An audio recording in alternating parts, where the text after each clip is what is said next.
For staying with us. Politicians affiliated to Deputy President William Ruto are now daring President Uhuru Kenyatta to go ahead and convene a National Executive Council meeting of Jubilee Party to ratify the ouster of Ruto as a Jubilee Deputy Party leader.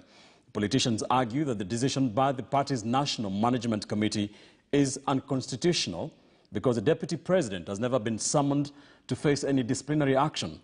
As our senior political reporter Chris Thairo now tells us, there is no indication when the party's NEC will be convened to deliberate on the matter.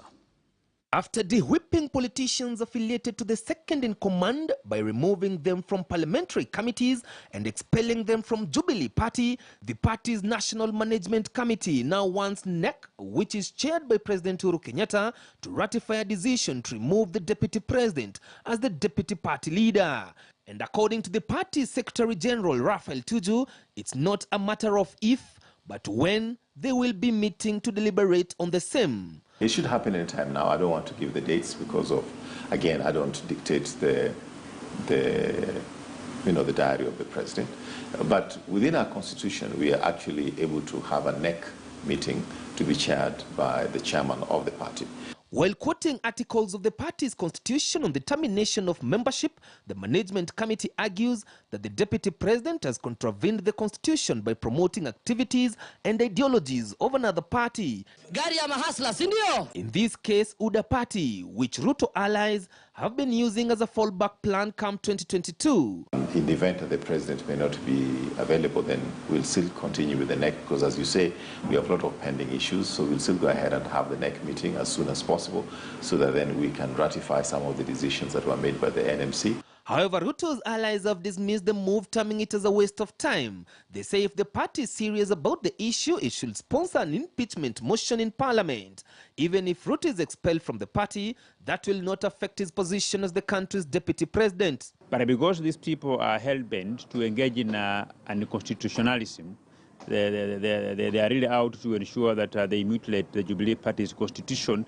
They can succeed in doing so, but such a process will ordinarily be annulled by any tribunal or any court of law. The characters of Tuju feels that they are more entitled to this party than any other, and it makes us have no, forcing us to give an alternative to Kenyans that are very so frustrated out there. And just like the 2010 constitution, the Jubilee Party constitution has also not stipulated the duties of the deputy party leader, who is also the deputy president. According to Article 9 of the party's constitution, the deputy party leader shall perform such functions as the party leader may direct him or her to do. However, the party's National Executive Council has never held a meeting since 2017 after the re-election of the president. There's no reason at all for people to worry about, why we have not held a NEC meeting or when we're going to have a NEC meeting.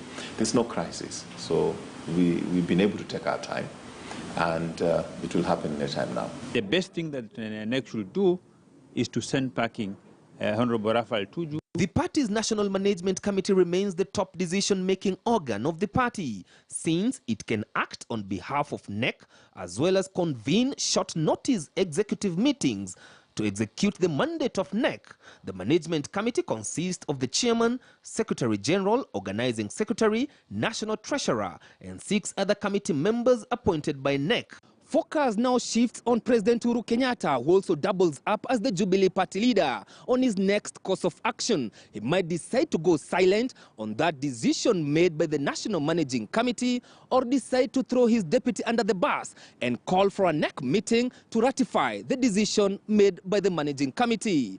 Chris Thairo, KTN News in Nairobi.